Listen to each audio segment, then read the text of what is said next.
Epílogo del fantástico libro El misterio de Belicena Vilca, dedicado a ellos, o prólogo del real misterio de Belicena Vilca, dedicado a nosotros, los que sentimos correr por las venas la sangre de Tarsis. Capítulo 1. Y eso fue todo cuanto tío Kurt logró narrarme sobre la historia de su vida. En aquel momento tenía razón en sentir prisa, como los acontecimientos se encargaron de demostrar, pero dejaba pendiente la parte más interesante, los detalles de sus misiones secretas durante la guerra y la misteriosa misión de su padrino Rudolf Hess. Lógicamente, él esperaba también completar sus relatos en una próxima ocasión, pero estaba escrito que tal ocasión no se presentaría jamás. Sin embargo, la última noche que hablamos sobre estos temas y me contó su llegada a la Argentina, alcancé a hacerle dos preguntas que aún recuerdo nítidamente.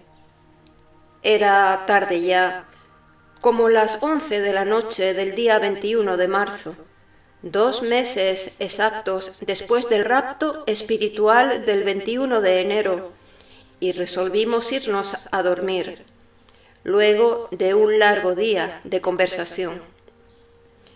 Fue entonces cuando planteé un interrogante que me causaba bastante molestia. Dime, tío Kurt, si había recibido en 1945 el libro inédito de Konrad Tarstein, Historia secreta de la Thule-Gesellschaft, en el que se narra la historia alemana de la casa de Tarsis. ¿Cómo es que permaneciste indiferente la primera vez que hablamos de la carta de Belicena Vilca, dando a entender que ignorabas su importante participación histórica? Recuerdo muy bien que solo te sobresaltaste al escuchar el nombre Tarsis, pero nada expresaste sobre los Tarsis alemanes. No obstante, tú debías conocer una parte de la historia, quizás tan rica en matices como la que yo conocía por Belicena Vilca, y te guardaste muy bien de decir nada al respecto, incluso hasta ahora. No me parece correcto tu comportamiento, tío Kurt, afirmé con tono de doloroso reproche. Tío Kurt me observó con sorpresa y soltó una de sus formidables carcajadas. Pero es que yo no lo había leído, se disculpó. ¿Cómo? Después de 35 años, ¿no habías leído el libro de Tarstein?, pregunté estupefacto. Ya te dije, Nefe, que estaba muy enojado por las órdenes que me transmitiera Tarstein.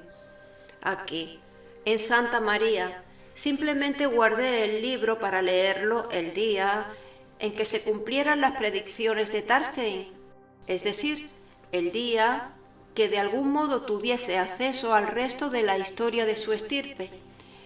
Y ese día llegó con tu visita y la carta de Belicena Vilca. Por eso lo leí, en efecto, durante los días que estuve encerrado en mi cuarto, a posteriori de conocer el contenido de la carta. Todo coincidía, era realmente la parte que le faltaba a la historia de Belicena, la conexión entre la rama brunaldina de la casa de Tarsis y la Thule-Gesellschaft, la historia de la búsqueda del Führer, iniciada en la Edad Media, y su localización e iniciación en el siglo XX. Pero si nada te he dicho después sobre esto es porque esperaba narrarte mi propia vida y hacerte conocer la existencia de esa obra que todavía conservo. Es mi deseo que la leas tú mismo y luego la retengas como parte de tu herencia. ¿A quién, si no a ti, le corresponde con justicia? Debes unirla a la carta de Belicena Vilca y llevarla a Córdoba, para que la conozcan los caballeros Tirodal, y, si es posible, Noyovilca. Quedé anonadado por la increíble respuesta de mi tío. 35 años sin leer el libro de Tarstein. Ja, eso se llama merecer el calificativo de obstinado. Tío Kurt fue a su habitación y regresó con el estuche de cuero y herrajes de plata que guardaba la preciosa obra. Me la entregó sin condiciones y allí le disparé la segunda pregunta. Me quedó una gran curiosidad por saber qué fue de la Legión tibetana. Si no te importa perder un minuto, dime sintéticamente qué ocurrió con ellos. Te lo diré, y no es demasiado largo de contar. La parte de la Legión que permanecía en su base de Asan, en la frontera con Bután, se dispersó sin hacer ruido al concluir la guerra. Algunos regresaron a los monasterios caulicas y otros se alistaron como mercenarios en las guerras posteriores del Asia. La de Chiang Kai-shek contra Mao y las de Corea y Vietnam. Aquellos, en principio, sobrevivieron a la Segunda Guerra Mundial, pero tú, seguramente, me preguntas por la suerte de Bangui, Siribiria y los 50 legionarios que se quedaron en Berlín a custodiar el Bunkerführer. Sobre ellos debo confesarte, con orgullo, que todos murieron combatiendo a los rusos. Es un episodio gracioso. Según me informaron en esos días, cuando yo todavía debía huir de Alemania, el 30 de abril, los rusos no consiguieron tomar el búnker, sino al costo terrible de 10-1. Vale decir que los tibetanos acabaron con un batallón de infantería de más de 500 hombres. Y fue tan impresionante el impacto de aquella carnicería realizada por una legión SS asiática que el propio Stalin ordenó el retiro y ocultamiento de los cadáveres tibetanos y negoció con los aliados la supresión oficial de toda noticia sobre la legión tibetana del búnker. Empero, muchos investigadores independientes han mencionado la existencia de la legión y su valerosa determinación de defender el búnker hasta el fin. Claro que si se consulta a los historiadores oficiales, los que deben vivir de los presupuestos académicos o periodísticos, la versión será bien distinta. Los rusos habrían hallado el búnker casi desguarnecido y la legión tibetana nunca existió. Fin del capítulo 1. Capítulo 2. Nos despedimos hasta el día siguiente, con la consigna de partir enseguida hacia Tucumán. Al fin y al cabo, llevaba casi 3 meses desde el asesinato de Belicena Vilca y todavía no había intentado cumplir su pedido. Los conté mentalmente. 74 días. 74 días. Podría ser mucho tiempo. Quizás para Noyovilca lo fuera y lo lamentaba. Pero para mí serían los 74 días más fructíferos de mi vida. Me causaba risa y lástima recordar lo que era yo antes del 6 de enero, en aquel siniestro hospital neuropsiquiátrico. El doctor Arturo Signagel, uno de nuestros mejores internos, me presentaban las enfermeras, en lo que me había convertido el sistema. Antes del 6 de enero lo tenía todo desde el punto de vista material, pero carecía de ideales claros. Me habían lavado el cerebro. Por el contrario, ahora no tenía nada comparándome con el doctor prestigioso que había sido. carecía de futuro material, de porvenir predecible dentro de las leyes del sistema, pero tenía claro el ideal de la sabiduría hiperbórea. Con ese ideal que tenía ahora, no necesitaba poseer nada más en la vida, y mucho menos la determinación de un futuro mediocre. Me introduje en la cama, jubilosamente diría. ¿Cómo había cambiado todo para bien? ¿Cómo había cambiado yo para bien? La noche se presentaba estrellada y un poco fresca, tal vez anunciando el comienzo del otoño. Al principio pensé leer el libro de Konrad Tarstein, mas luego me contuve. Yo también estaba algo cansado y no quería descontrolarme del todo.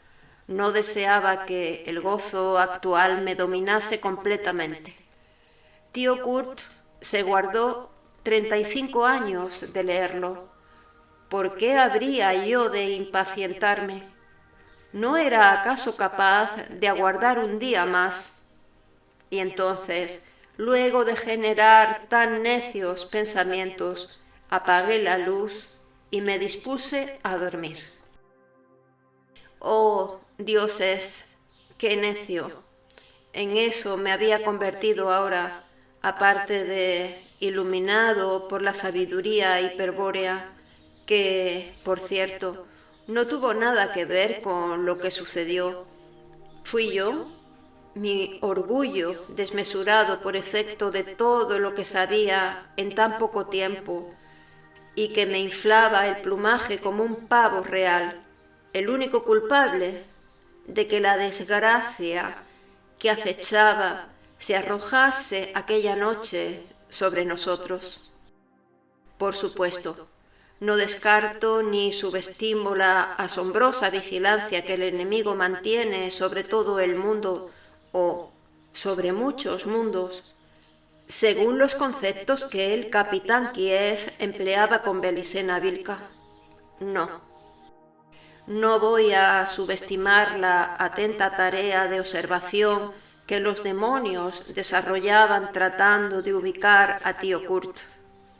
Tal vez esa guardia habría dado un día sus frutos y lo hubiesen hallado de alguna manera, pero de lo ocurrido esa noche yo fui el principal responsable.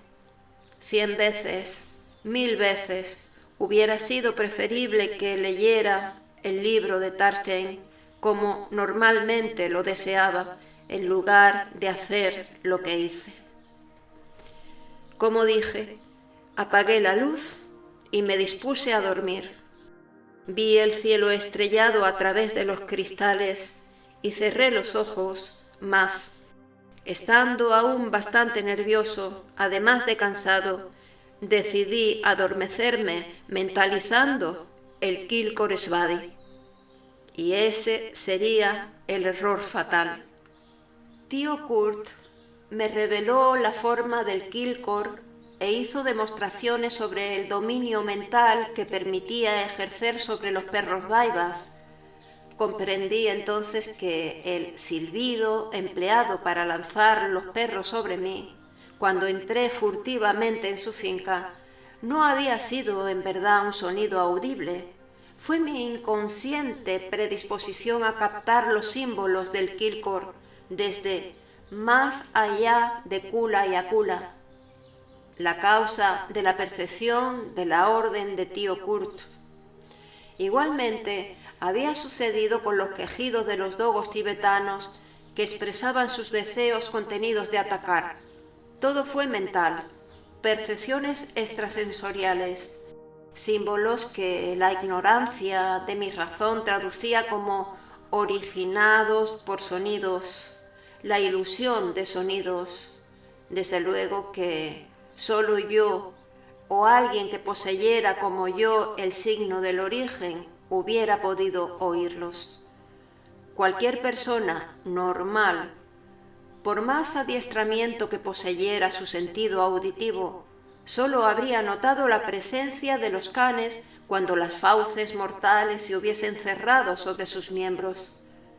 En fin, tío Kurt había quedado, como tantas cosas inconclusas que quedaron, en permitir que yo lo empleara de acuerdo a sus indicaciones, pero la ocasión no se presentó y no llegué a efectuar ningún tipo de práctica sobre los dogos. Aquella noche, faltando 15 o 20 minutos para las 12, me entretuve un buen rato fijando la imagen del Kilgore en la mente y al cabo, sin reflexionar en ello, emití una orden. Vale decir que compuse la palabra de una orden sin imaginar que ésta se cumpliría inexorablemente. Fue una directiva simple. Ladrar, pensé, que en modo alguno permitía suponer lo que causaría. Instantáneamente, los dogos emitieron un aullido lobuno, desgarrador, y comenzaron a ladrar a dúo, sin parar. Los rugidos que lanzaban eran estremecedores y muy intensos, por lo que me incorporé en la cama, helado de espanto y desesperado. Despertarán a tío Kurt, pensé tontamente, y me concentré nuevamente en el yantra, tratando de formar una palabra que detuviera el concierto canino. Imaginé que la palabra sería silencio, mas ¿cómo se dice silencio en sánscrito o tibetano? Únicas lenguas en las que se podía traducir el concepto con la clave del Kilgore Svadi. Tío Kurt me lo había dicho, me aseguraba a mí mismo mientras procuraba infructuosamente recordar, y fue entonces que se produjo el primero de la serie de nefastos fenómenos que sucederían durante esa noche infernal. Ocurrió como si mi conciencia se hubiese expandido de pronto ilimitadamente. Percibí toda la habitación de un solo golpe de vista, pero sin mirar, como si una voluntad más poderosa que la mía me obligase a hacerlo. Luego vi el exterior de la casa, la finca, toda a la vez, y la ciudad de Santa María, y el camino a Salta, y mi propia finca en Cerrillos. Vi a papá, a mamá, a Catalina, a Enrique y Federico, mis sobrinos, y hasta el perro Canuto. Como hipnotizado, lo veía todo y no podía dejar de ver. De improviso, desde el fondo de mi campo de visión, justamente frente a mí, y como surgiendo detrás de las cumbres del obispo, un punto comenzó a crecer a velocidad portentosa hasta ocupar toda mi atención. Jamás lo podré olvidar. Tomando las palabras que la princesa Isa le dijera a Nimrod, afirmaría que se trataba de el monstruo más espantoso y abominable que imaginarse pueda en una eternidad de locura. Uno que no puede ser descrito por ningún mortal sin perder la cordura, y que me salvó a mí de esa presencia del infierno. Sin dudas, la Virgen de Agartha, la semilla de piedra que ella depositara el 21 de enero en un corazón humano y mortal. La semilla que, pese a todo, había germinado y hecho de mí lo que ahora era, porque en el pasado habría muerto allí mismo, frente al demonio que me había contemplado por un instante con un oído que nunca creí posible que nadie pudiese experimentar. Pero ahora tuve fuerzas suficientes para enfrentarme a él y apartarle de mí. Sí, desapareció de la vista y la visión se disipó. De nuevo, me encontré en la habitación de Santa María, sentado en la cama y oyendo cómo los dogos aullaban sin parar. Comprendí en un instante que mi mente, al intentar silenciar a los perros daivas, se descuidó, ofreció un flanco débil y fue sintonizada, captada por un demonio de la fraternidad blanca, un representante de las potencias de la materia, quizás el inmortal Vera, quizás Rigden Hiepo, tal vez el mismo Enlil, Jehová, Satanás.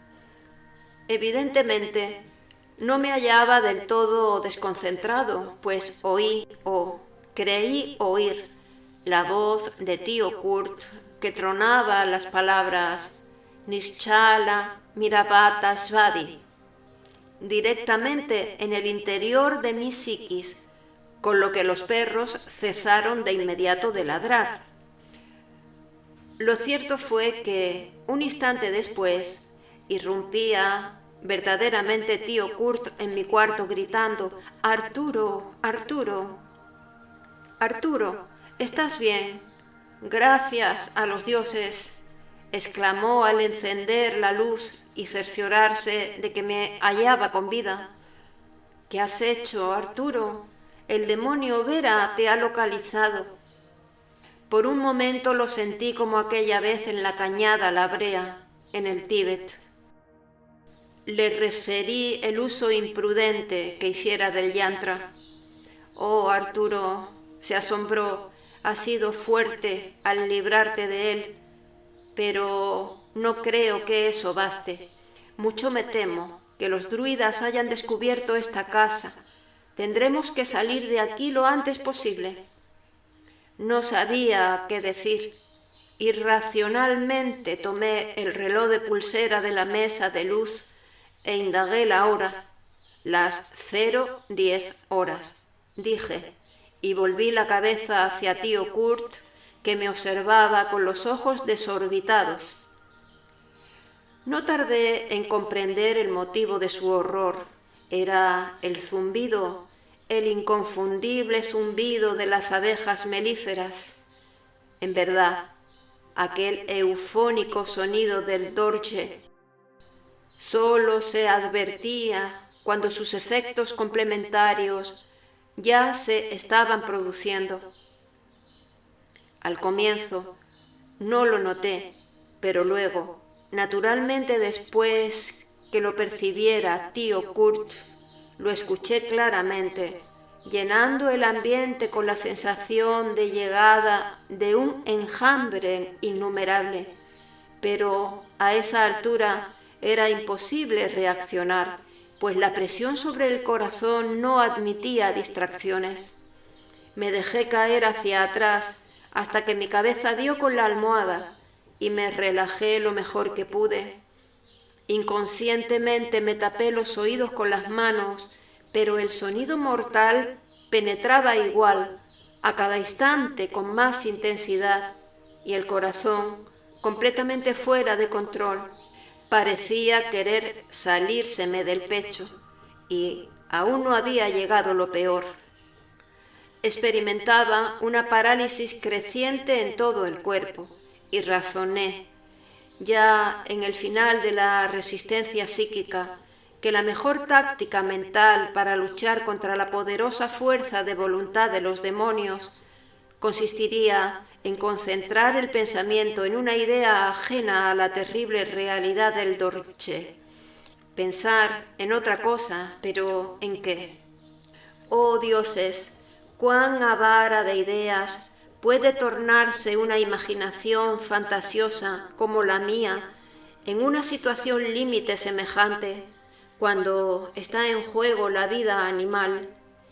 Y cuánto más avara ha de volverse si, como asegura la sabiduría hiperbórea, el alma creada está pronta a traicionarnos, pues su sustancia es parte del Creador, partícipe de su arquetipo a imagen y semejanza. Allí lo comprobé sin dudas. El alma siempre traicionaría al espíritu, al yo, para favorecer la voluntad de los demonios que pertenecen a la jerarquía blanca. en la que se desdobla y encadena el Creador uno, porque súbitamente me vino al fin una idea salvadora. Era un recuerdo de mis días de estudiante universitario, cuando asistía a las clases de biología.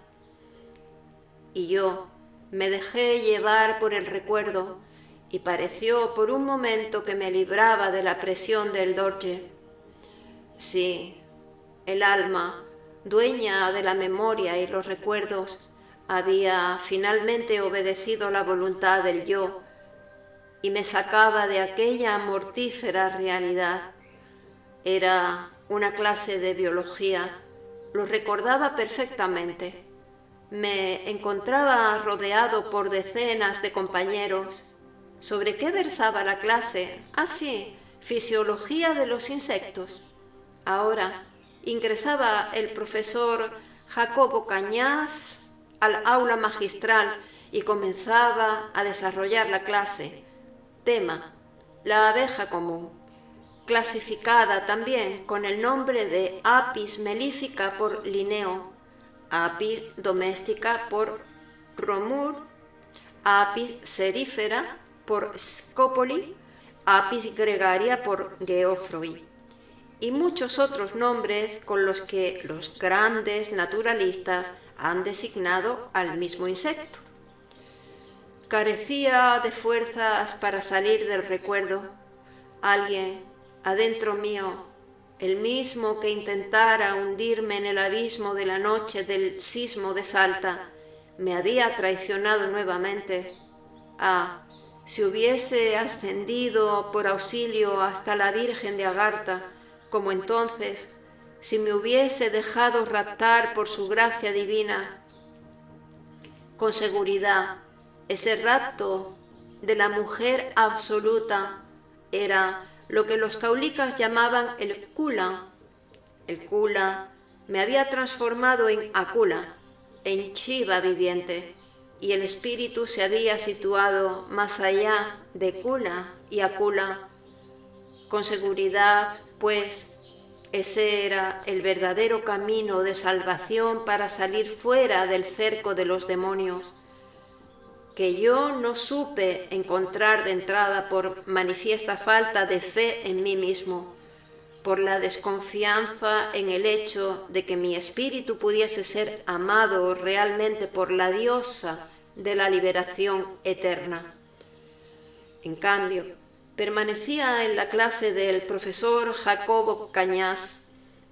El zumbido de los himenópteros es generalmente una combinación de 3 tonos distintos, generados en diferentes órganos. El más intenso es el de las alas, aunque es el de menor frecuencia.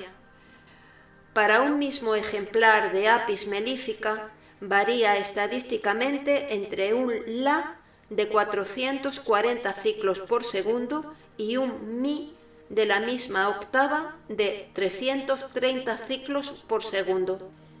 El primer tono corresponde a la abeja descansada en el momento de salir de la colmena, el último a la abeja fatigada al finalizar su jornada de labor. Percibía precisamente aquellos tonos, oía claramente el sonido de las alas al batirse. Los himenópteros volaban hacia mí. El segundo tono que compone al zumbido característico es producido por la vibración de los estigmas que conducen el aire a las tráqueas pulmonares. Se trata habitualmente de un Si de 594 ciclos por segundo, apreciablemente más agudo que el tono de las alas, pero menos intenso.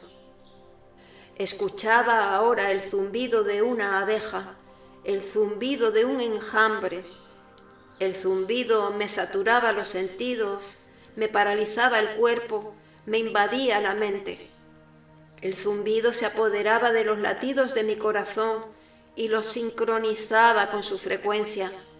El zumbido me estaba matando. El tercer tono, muy débil, procede del movimiento de los anillos abdominales.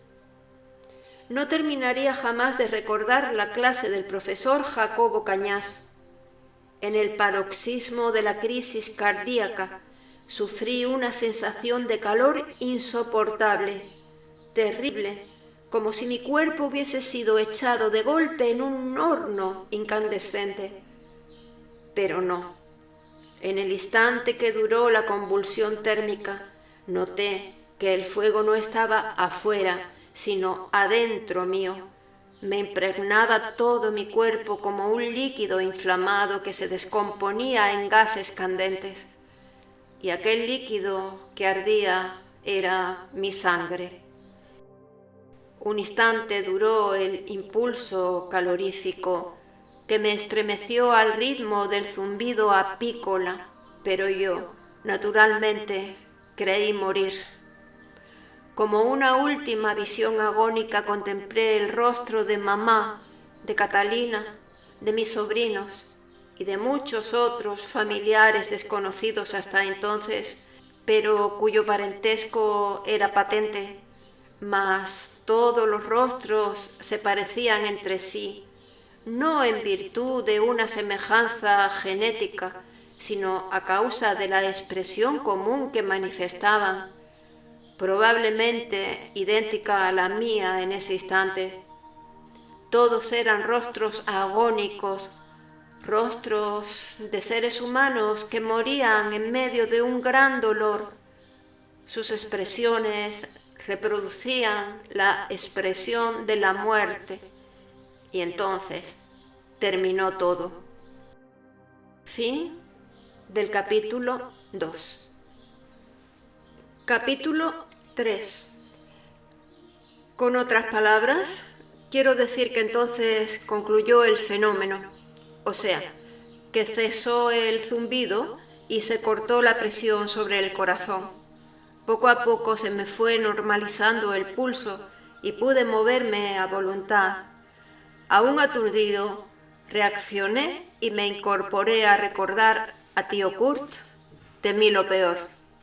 Empero, él también se recuperaba en esos momentos y comprobé que había caído de rodillas, como también le ocurriera en la cañada tibetana La Brea, más de 40 años antes.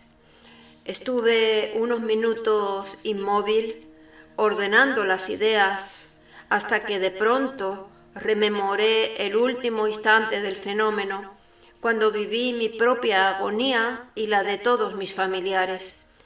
Y entonces comprendí. Entonces supe que aquello era verdad, que algo irreparable le había sucedido a mi familia.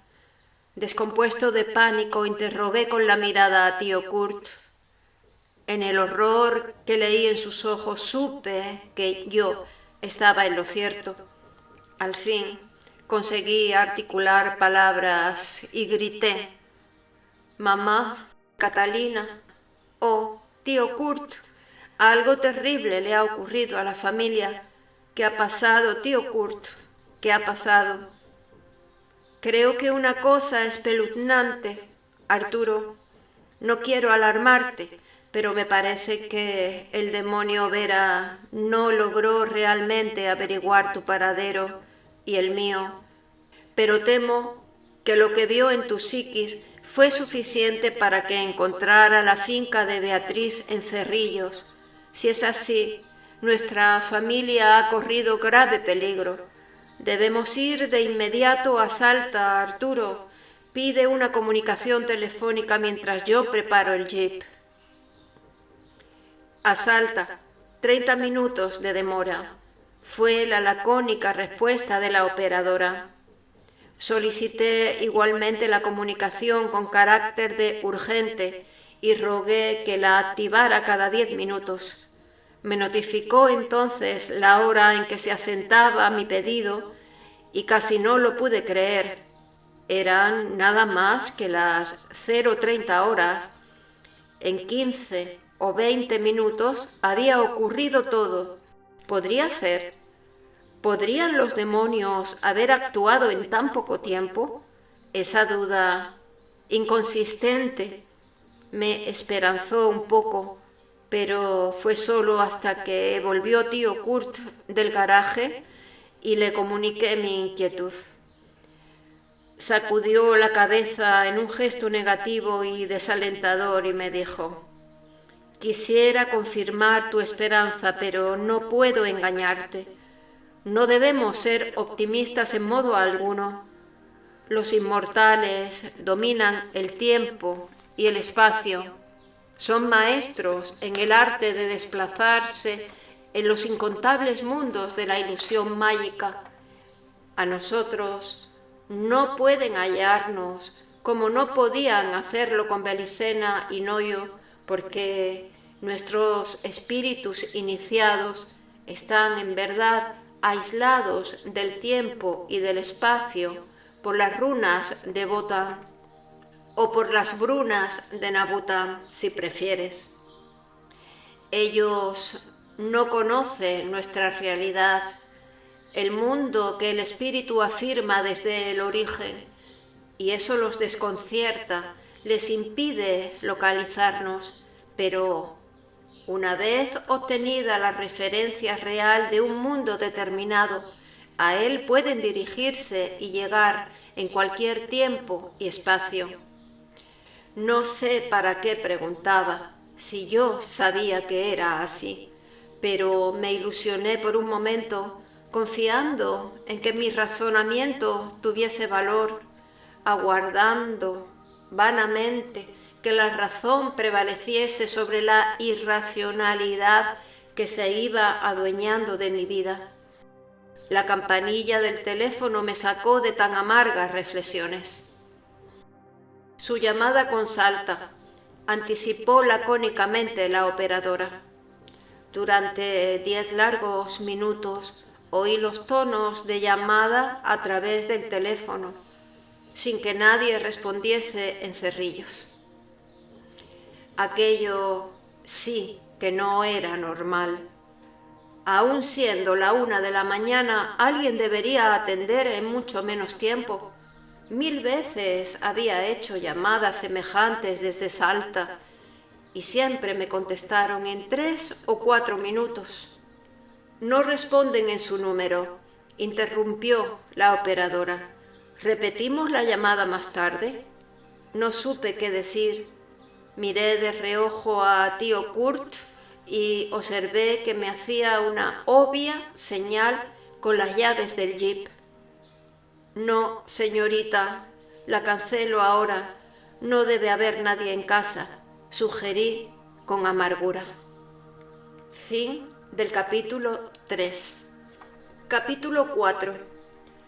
15 minutos después, me hallaba por segunda vez en mi vida rodando por la calle Esquiu. Íbamos tío Kurt, yo y los perros Daibas. Es preciso llevarlos por las dudas que nos tiendan una celada, me explicó.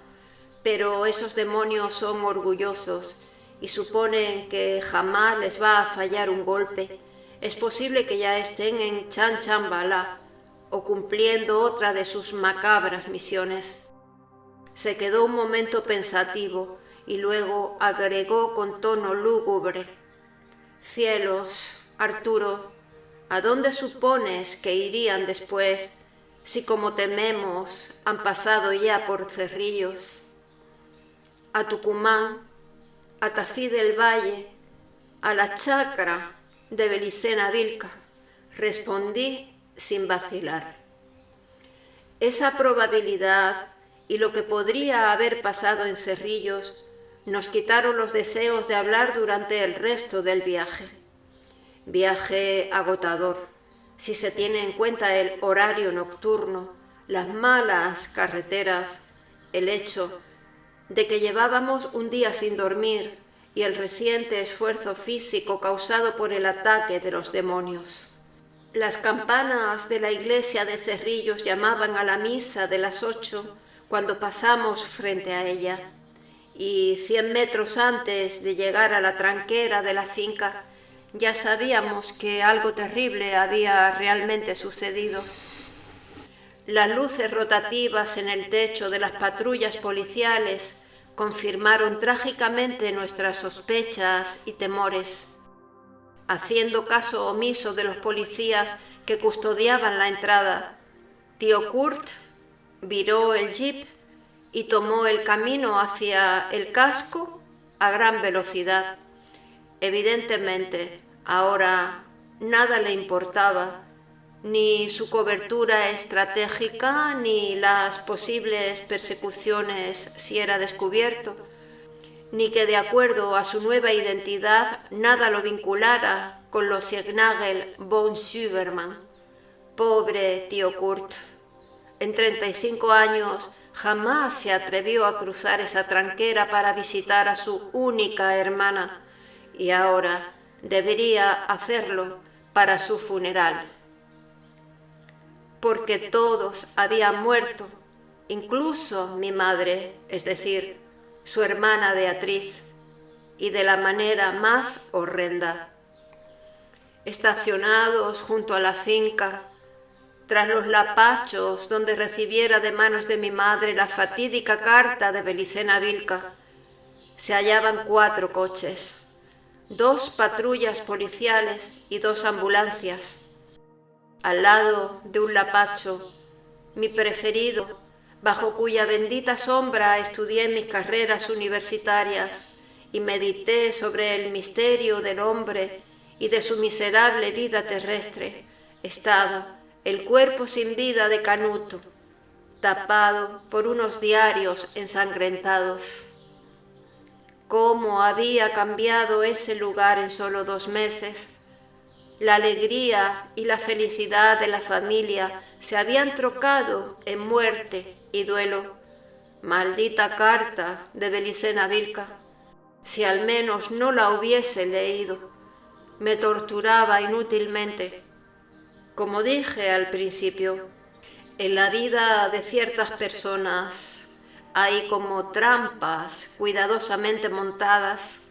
Basta tocar su resorte para que se desencadenen mecanismos irreversibles. Al sentir el motor del jeep, varios hombres salieron de la casa. Uno era el comisario policial de Cerrillos, quien me conocía de niño. Jesús, Arturo Signagel, justo a tiempo, dijo sin pensar, pues luego se arrepintió. Bajó la vista y poniéndome una mano sobre el hombro, me habló cautelosamente, vale decir, todo lo delicadamente que puede hablar un policía enfrentado a un alucinante múltiple homicidio. Tío Kurt permaneció a mi lado. Discúlpame, Arturo, la verdad es que no has llegado a tiempo. Solo lo dije pensando en la investigación, pues ignorábamos dónde encontrarte. No sé cómo decirlo. Entiende que soy policía, no cura, pero debes saber que toda tu familia ha sido asesinada de modo extraño. Amagué dirigirme al interior de la casa, visto que aún no habían subido ningún cuerpo en las ambulancias, pero el comisario me detuvo. Aguarda un instante, Arturo, pero es mi deber interrogarte. ¿Tú sabías que algo había ocurrido aquí? ¿De dónde vienes ahora? Oh, sí, afirmé precipitadamente. Sabía que algo malo pasaba porque nadie respondió al teléfono de la finca esta mañana a la 1. Fue por eso que salimos de inmediato hacia aquí. Pero, ¿de dónde hiciste la llamada? ¿A dónde te encontrabas? Quiso saber sin excusas, pues en la finca de este amigo aquí presente, el señor Cerino Sanguedolce, quien es fabricante de dulces en Santa María de Catamarca y con el que estaba ajustando un negocio para venderle nuestro mosto sobrante. Hacía unos días que me encontraba allí.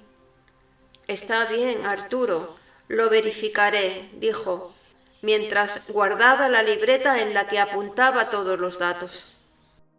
Bueno, pueden pasar. Tú eres médico y se supone que debes poseer sangre fría, pero esto es distinto. Él o los asesinos son, sin dudas, psicópatas, tal vez escapados del nosocomio donde tú trabajabas. Han cometido los crímenes con un salvajismo nunca visto por aquí. Mejor entras preparado. En el interior el desorden era total. Luego del paso de ignotos policías que ejecutaron sus aún más ignotos peritajes. En el comedor se habían arrimado los bordes de 2 mesas y sobre ellas estaban depositados los 5 cadáveres. Prudentes sábanas cubrían la exposición de los cuerpos. Tío Kurt me apretó un brazo con su mano de acero y descubrió él mismo el primer cadáver. «Beatriz», gritó él. «Mamá, oh mamá, ¿qué te han hecho?», grité yo desesperado, al comprobar que el dulce rostro de mi madre, crispado ahora por una mueca de horror indescriptible, aparecía degollado de oreja a oreja. «¿Lo ven?», comentó inoportunamente el comisario. Se trataba del acto criminal más aberrante que he visto en mi vida. Incomprensible, indudablemente producto de una mente enferma. Los siguientes cuerpos correspondían a mi hermana Catalina y a sus 2 hijos, Enrique y Federico. Estos no mostraban seña de violencia alguna. Pensamos que fueron envenenados y los íbamos a trasladar a la morgue local para practicar la autopsia cuando ustedes llegaron. Ahora que los has visto, daré la orden de que los carguen en las ambulancias. A los otros no habrá necesidad de llevarlos, pues su muerte es obvia y ya ha sido determinada por el médico forense. Tu madre fue degollada, según has comprobado tú mismo, y tu padre falleció por aplastamiento de cráneo, seguramente al resistirse al ataque. ¿Tienes algo que objetar sobre ese diagnóstico? Moví la cabeza y destapé el cuerpo de papá. El golpe vino de arriba, descargado con un objeto contundente hábilmente manejado, ya que solo le hundiera 2 centímetros de la bóveda craneana a la altura del encéfalo. Tío Kurt permanecía como abstraído frente al cuerpo sin vida de su hermana. Las ambulancias ya se habían llevado a Catalina y sus hijos, y los policías comenzaban a retirarse. Invité al comisario a una copa y le señalé varias cajas de nuestro mejor Sauvignon, indicándole que se las repartiera a sus hombres, acto de cortesía prohibido por los reglamentos policíacos, pero que sería tomado como un gesto inhospitalario si no fuese ofrecido.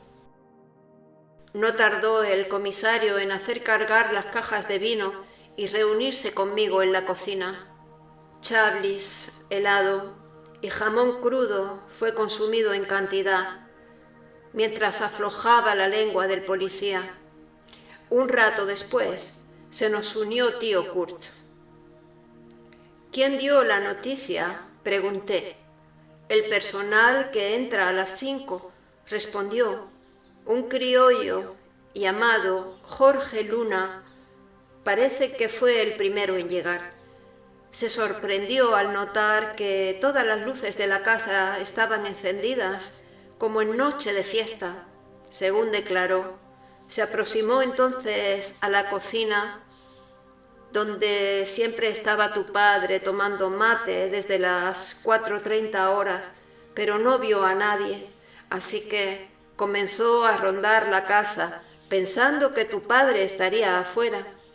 La primera señal de que algo malo había pasado la tuvo al tropezar con el cuerpo del perro, literalmente partido en dos, cerca de los lapachos.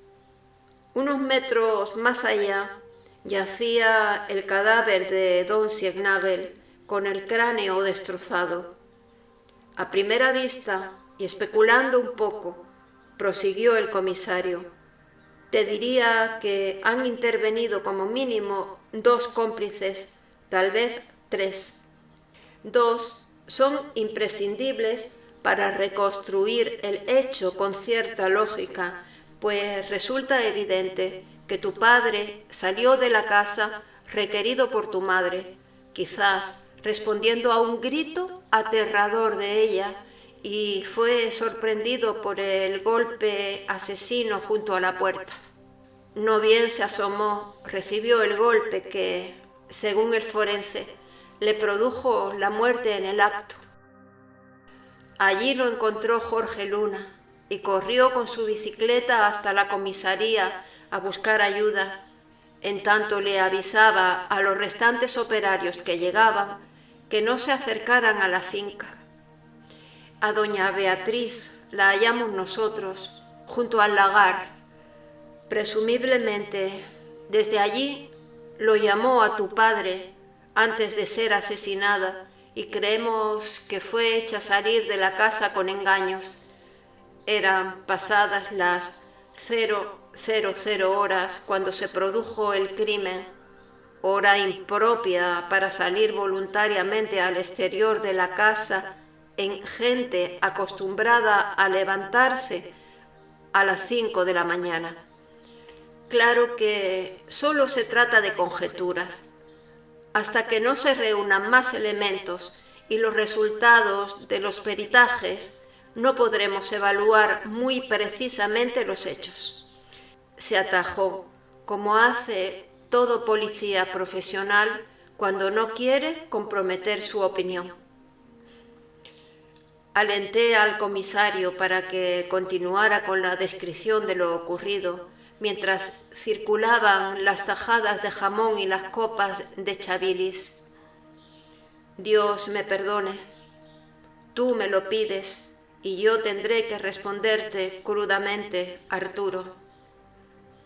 El loco que se apoderó de tu madre la arrastró hasta el lagar, quizás amordazada, y desde allí permitió que gritase para atraer a don Siegnagel a la trampa que le tendiera su cómplice.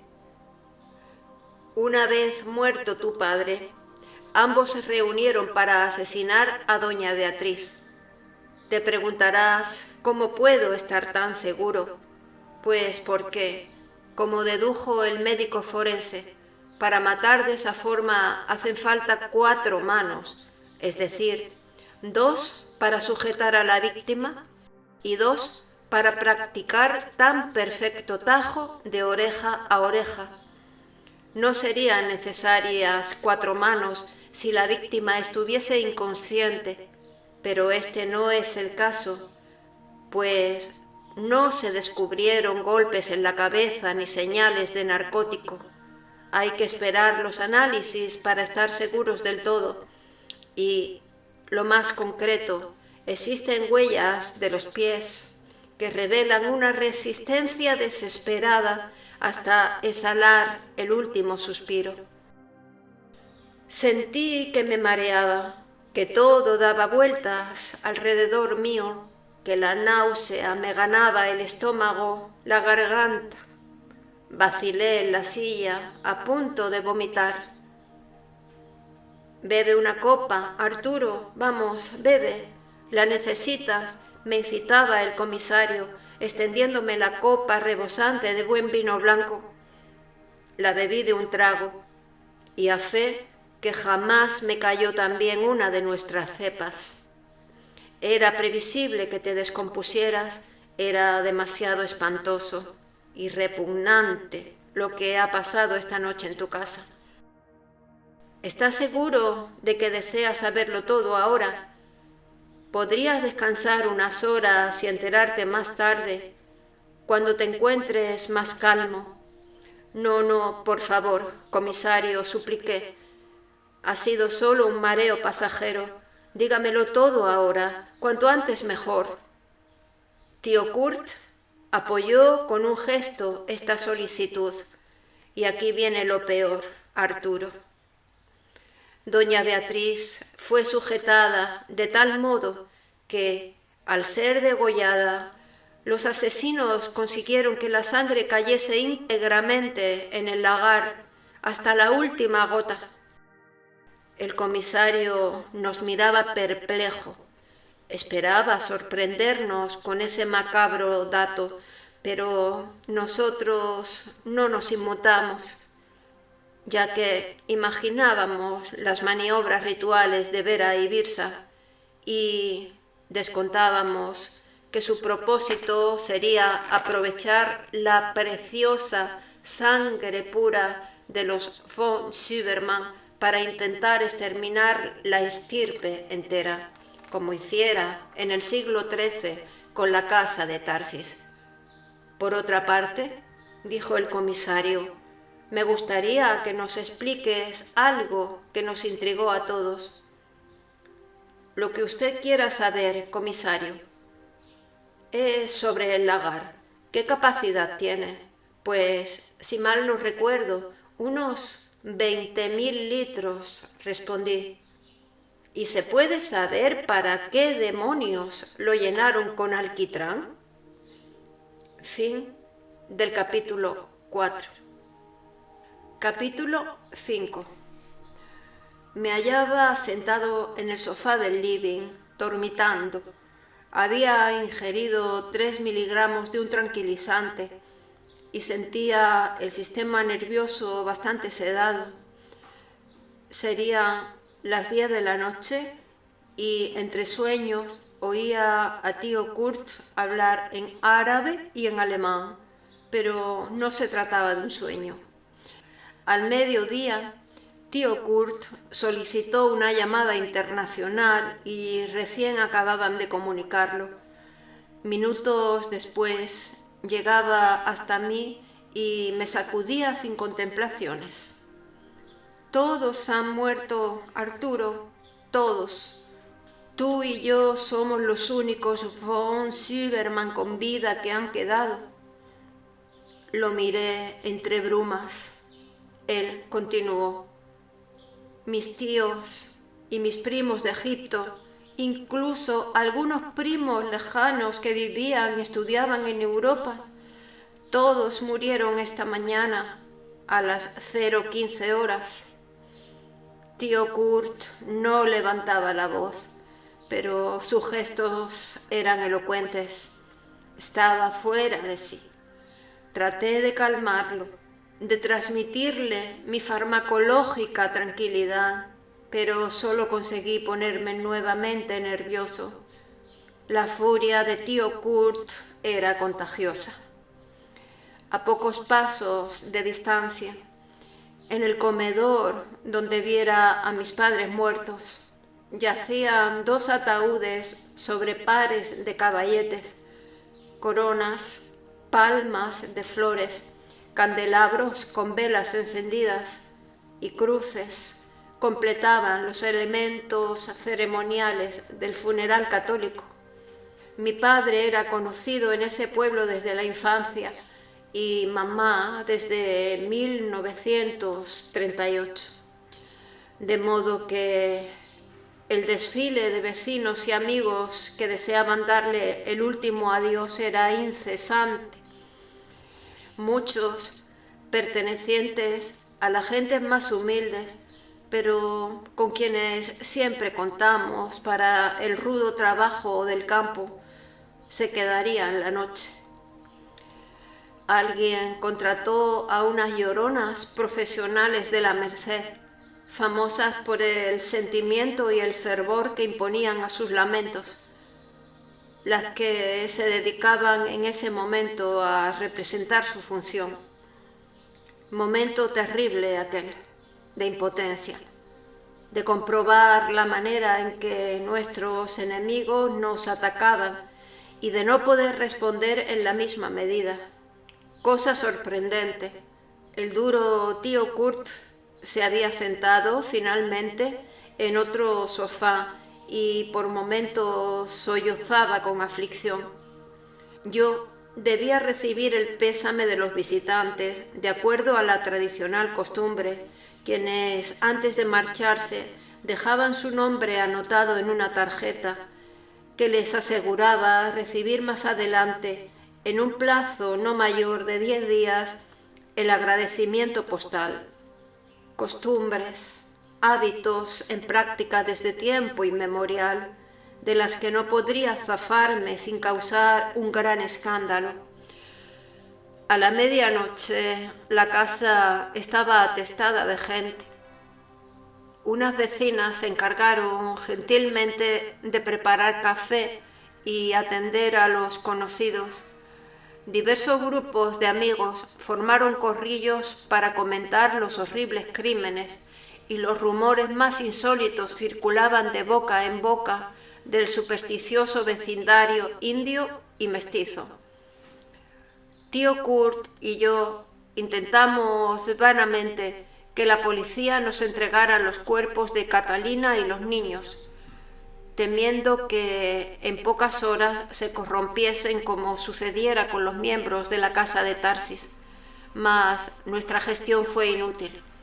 La autopsia no se completaría hasta el día siguiente y, aunque la policía no lo admitiera, sabíamos el porqué de aquella demora. Los médicos forenses no conseguían establecer la causa de las muertes. Mi hermana y sobrinos fueron encontrados en sus cuartos, en la planta superior de la casa, y presumiblemente fallecieron sin enterarse de los espantosos asesinatos que se estaban cometiendo afuera.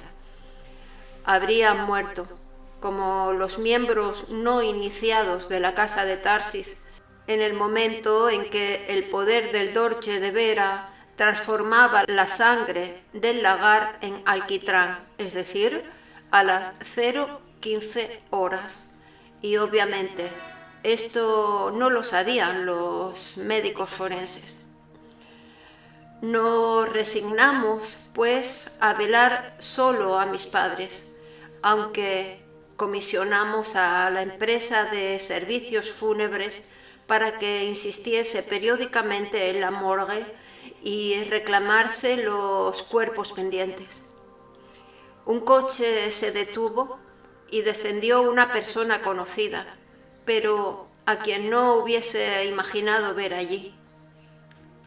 El oficial Maidana, el policía que interviniera en el caso de Belicena Vilca.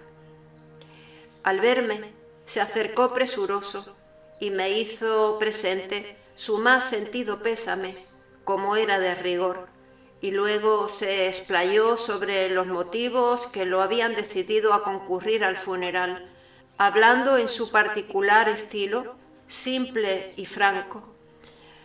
Doctor Segnagel, este caso, como se imaginará, ha conmovido a la provincia. Todos desearíamos aprehender a los dementes asesinos de su familia, pero este asunto queda esta vez fuera de mi jurisdicción. Ahora soy comisario del Departamento Investigaciones, pero no el jefe de la división. Con esta aclaración, quiero asegurarle que no he venido hasta aquí como policía, sino como amigo. ¿Me comprende, doctor? Asentí, sin comprender a dónde quería llegar. Tío Kurt se hallaba junto a mí y miraba con curiosidad al comisario Maidana. Entonces iré al grano. ¿Está usted en un apuro? ¿Necesita algún tipo de ayuda? Sea lo que sea, no vacile usted en confiar en mí.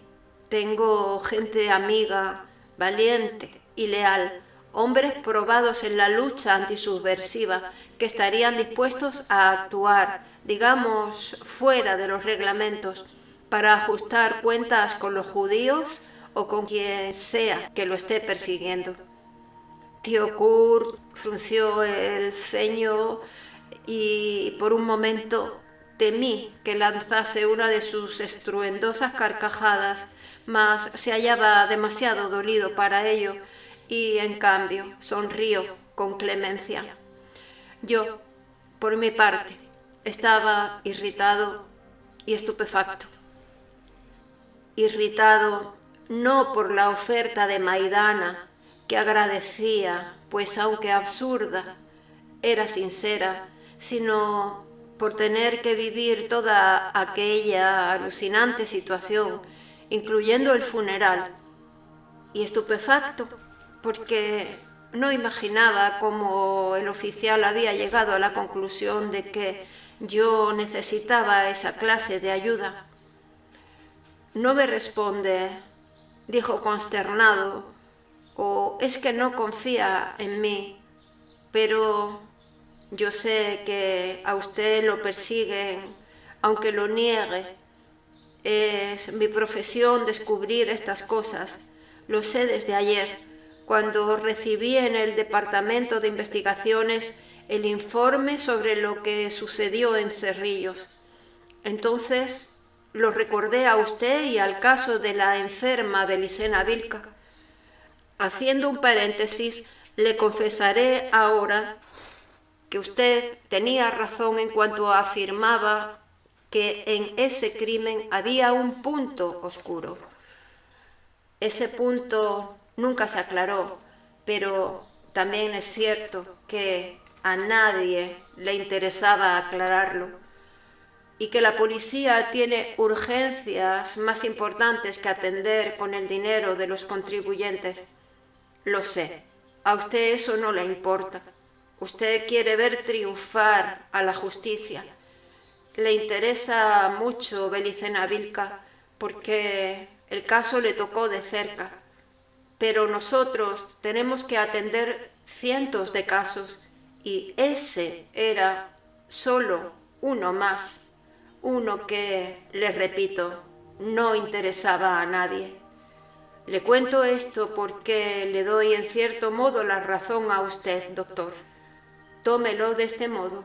En verdad, yo quería enterrar ese caso porque carecía de importancia, mas ahora sé que no es así.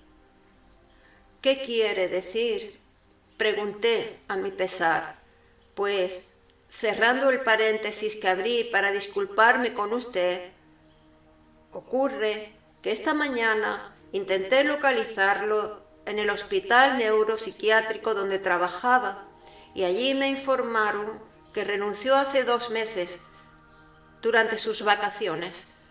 Llamé entonces a la universidad y me enteré que solicitó su baja en las materias que cursaba y abandonó la residencia médica. Todos actos muy extraños para proceder de alguien tan normal como usted. Fue entonces a media mañana que decidí tomarme el día libre y dedicarme a realizar una pequeña investigación por mi cuenta. Averigüé así que vendió su departamento del Cerro San Bernardo sin comunicar a nadie su nuevo domicilio y que sus amigos obtuvieron de sus padres la noticia de que usted investigaba por su cuenta un yacimiento arqueológico en Catamarca. Todo muy vago, doctor Siegnagle. Cuentas bancarias cerradas, cambio de domicilio, abandono del trabajo, de los estudios, de las amistades. Se diría que son los actos de quien desea borrar sus pasos, de alguien que huye. Pero usted no es un delincuente, no tenía motivos, ni enemigos que lo obligasen a huir hace 2 meses. ¿O es que entonces surgieron los misteriosos enemigos? Sí, doctor Siegnagle, cedí un tanto en mi posición y conecté su extraña conducta con el crimen del hospital neuropsiquiátrico. Podría ser que allí hubo algo más, algo que forzó al doctor a huir. me dije, y me entregué a releer el expediente sobre el asesinato de Belicena Vilca. ¿Y qué descubro? Pues que no prestamos la menor atención a las medallas judías que tenían en sus extremos la cuerda mortal. Quise saber, lo más pronto posible, qué decían las inscripciones, y sin respetar la siesta, me fui a la universidad e indagué en una laberíntica sección, creo que se llamaba Departamento de Filología, hasta que di con un increíble personaje llamado Profesor Ramírez. ¿Y qué me dice el doctor Ramírez? Pues el pobre hombre salió huyendo al saber que yo era policía y al ver las fotos de las medallas. Tuve que convencerlo durante horas para que hablara. Resultó al fin que él le conocía muy bien a usted, que usted le había consultado hace 3 meses sobre las mismas inscripciones, pero sin mencionarle el crimen. Hizo bien, pues al conocerlo se le cerró automáticamente la boca. Y que atrás de todo esto hay una historia asombrosa en la cual están, como yo decía, doctor Siegnagel, los malditos judíos. Sí, ya sé lo que piensa, que yo no sé distinguir a los druidas de los judíos, ni soy capaz de comprender la estructura universal de la sinarquía. Usted, como todo alemán, cree que nosotros somos idiotas. ¿Druidas se dice? Creo que así los nombraba el profesor Ramírez. Mire, es posible que yo no sepa lo que es un druida, pero le anticipo que recién vengo de estar 6 o 7 horas con el profesor Ramírez, en las que éste se empeñó en demostrarme que un druida es lo mismo que un judío, si es que no entendí mal su síntesis final. Así que, para el caso, es lo mismo. Sutilezas intelectuales. Yo tenía razón. A Belicena Vilca la liquidaron los judíos especiales, pero judíos al fin. Y usted también tenía razón cuando me decía que la forma del asesinato, el modus operandi, era cuasi masónico. Sí, usted tenía razón y yo no le hice caso. Mas ahora no cometeré el mismo error, pues he estado pensando, he reflexionado sobre lo que ocurrió hace 3 meses, los pasos posteriores suyos y lo que ha pasado aquí ayer. ¿Y sabe a qué conclusión he llegado? No me atrevo a imaginarlo, le dije con sinceridad, pues que el asesinato de su familia constituye un crimen ritual. No puedo negarlo, acepté, pues el policía se merecía la confirmación de sus conclusiones.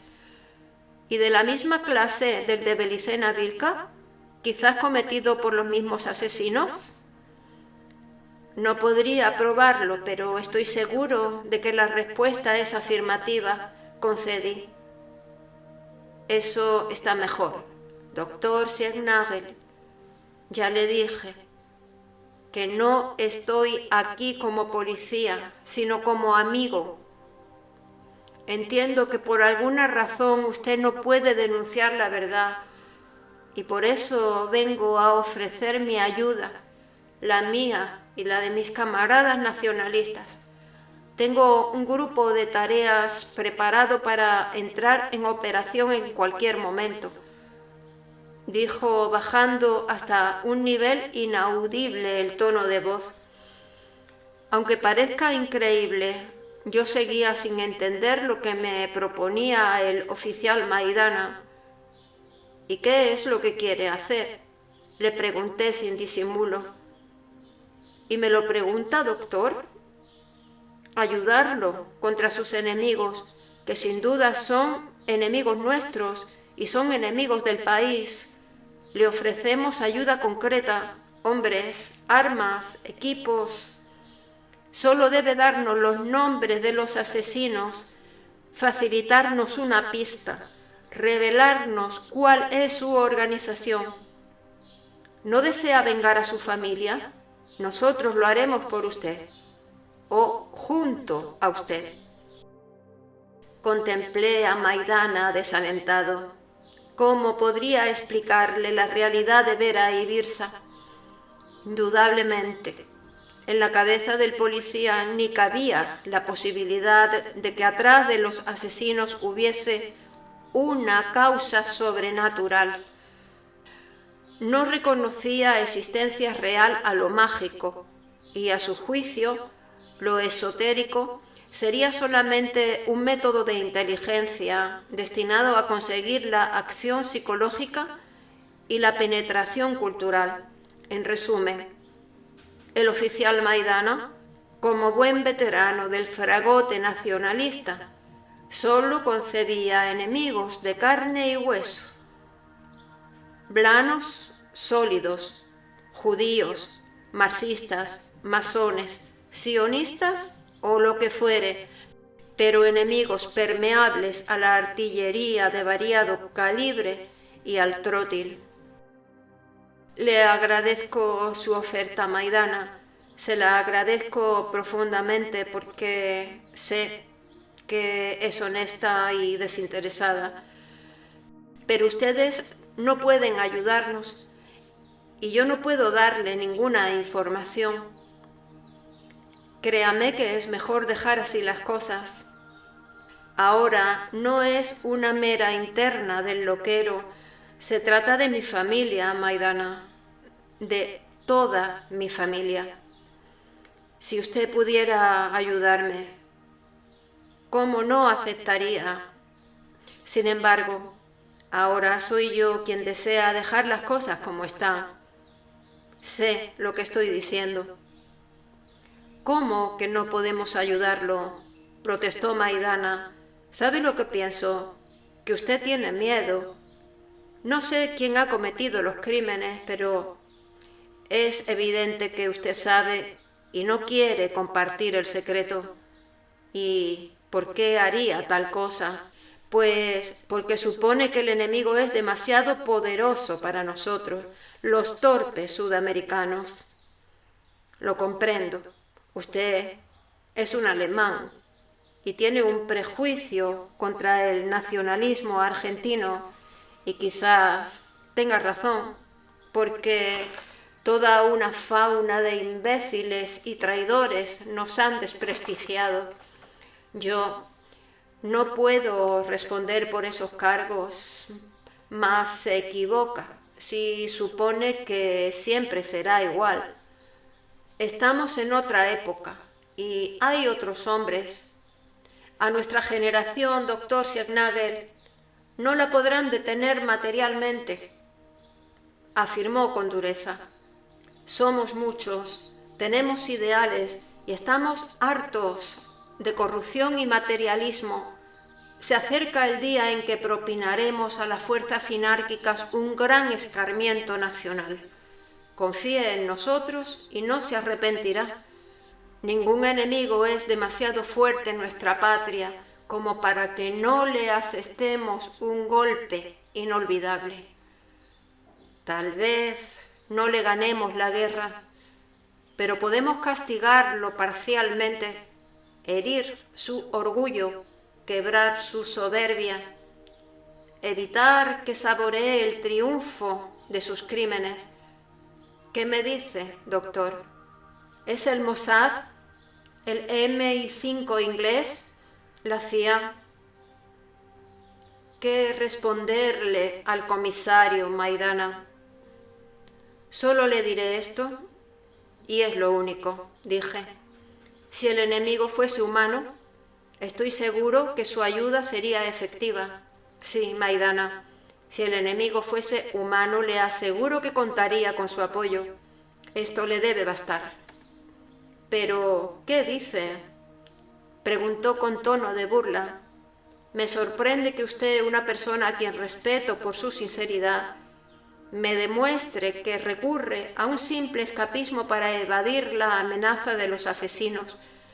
Usted tiene miedo y no quiere afrontar el hecho de que tarde o temprano será atacado también por los asesinos. Porque si no, si estuviese en sus cabales, comprendería que los asesinos son bien humanos. ¿Cómo?, exclamé involuntariamente. Sí, doctor, reaccione, solicitó Maidana. Los asesinos son seres humanos. Si no lo fueran, ¿por qué emplearían cuchillos y porras?, preguntó con irrefutable lógica policíaca. Era una conclusión simple, absurda y elementalmente simple. Por eso no podía aceptarla, le negaba entrada en mi razón. Por eso, y por venir de Maidana, un mero policía salteño. No, negué tercamente. Usted no comprende la naturaleza del enemigo. Usted no puede ayudarnos. Me había encerrado en una lamentable actitud infantil, cuando la intervención de tío Kurt nos sorprendió a ambos. Sí puede ayudarnos, aseguró. Lo miramos boquiabiertos. Quizás pueda conseguir que nos devuelvan los cuerpos de Catalina y los niños, sugirió. Ah, suspiró Maidana. Se trata de un trámite burocrático. Es otra la clase de ayuda que vine a ofrecerle, pero no crean que los voy a defraudar si me piden un favor. Observó su reloj de pulsera y agregó: son las 2:15. Mala hora para hacer gestiones. No obstante, me llegaré hasta la comisaría local para indagar qué sucede con esos cuerpos y luego regresaré. No olvide lo que le dije, doctor. Mientras tanto, considere mi ofrecimiento. Fin del capítulo 5.